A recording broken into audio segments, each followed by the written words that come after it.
Hello everyone, তো তোমাদের জন্য নিয়ে আসলাম একটা ছোট্ট মিনি ব্লগ।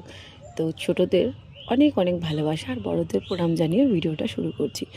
তো নিউ ইয়ারের দিন আর যেই দিনই হোক না কেন, ওই রান্নাঘর তো প্রথম কাজ, তাই সেটা আগে সেরে নিচ্ছি। তো তোমরা দেখতেই পাচ্ছ আমি সব কিছু রেডি করে নিয়েছি, তো রান্নাবান্না সারবো। আর 1 জানুয়ারির দিন যে বেরোতেই হবে বা 25 ডিসেম্বর, এই দিনগুলোতে যে বেরোতে হবে সেরকম কোনো ব্যাপার আমার কোনো দিনই ছিল না ছোটোবেলার থেকে, আর এখনও নেই। তো যাই হোক, সেই দিন হুট করেই বেরিয়ে পড়েছিলাম। তো আমার বান্ধবী ফোন করে আমাকে 1:30টার সময় বলল যে আমরা চলো 3টের সময় সবাই মিলে পার্কে যাই। তো বান্ধবী বলেছিল 3টের সময় যাবে, ও কিন্তু 3:30 নাগাদ পৌঁছে গিয়েছিল, কিন্তু আমার পৌঁছাতে পৌঁছাতে বেজে গিয়েছিল 4টে। আর আসলে ওর বাড়ি থেকে পার্কের দূরত্ব মোটামুটি 5 মিনিটের রাস্তা, আর আমার বাড়ি থেকে 10 মিনিটের।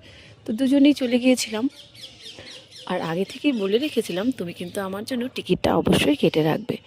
তো যাই হোক, ও কিন্তু আমার জন্য টিকিটটাও কেটে রেখেছিল, তাই আমি নিশ্চিন্তে আরামে ঢুকে গেছি। আর ওই দিন এতটাই ভিড় ছিল কি বলবো, বাচ্চাদের থেকে নজর ফেরানো মুশকিল, যে কোথায় হারিয়ে যায় সেই আরেক চিন্তা। তার সেই দিন খেলনায় যে চড়বে, বিভিন্ন দোলনা বা স্লাইডিং যেটাতেই চড়বে, তার জন্য কিন্তু লাইন দিতে হচ্ছিল। আর এতটাই ভিড় ছিল যে অন্য কোনো কিছুতে ওঠা মানে ইম্পসিবল ছিল। তো তোমরাই দেখতেই পাচ্ছ, ট্রেনে উঠবে এই নিয়েও রাগারাগি, তার জন্যও বিশাল এক লাইন। তো যাই হোক, এতটা দেরিতে যাওয়ার জন্য আমরা চান্সই পাইনি, আর মানে হয়নি। তো নেক্সটে আবার যখন কখনো যাবো, তো তোমাদের সাথে অবশ্যই ব্লগটা শেয়ার করব। আর তারপর আমাদের কিন্তু চুটকির সাথে দেখা হয়ে গেল, আর তোমরা দেখতেই পাচ্ছ কি ভিড়। তো চুটকির সাথে দেখা হয়ে গেল, আর বাচ্চারা কিন্তু চুটকির চুলটা ধরে টানছিল। চুটকিকে দেখে অনেকেই একবারে জড়িয়ে ধরছিল, আর কিছু কিছু বাচ্চাগুলো চুটকির চুলটা ধরে টানছিল।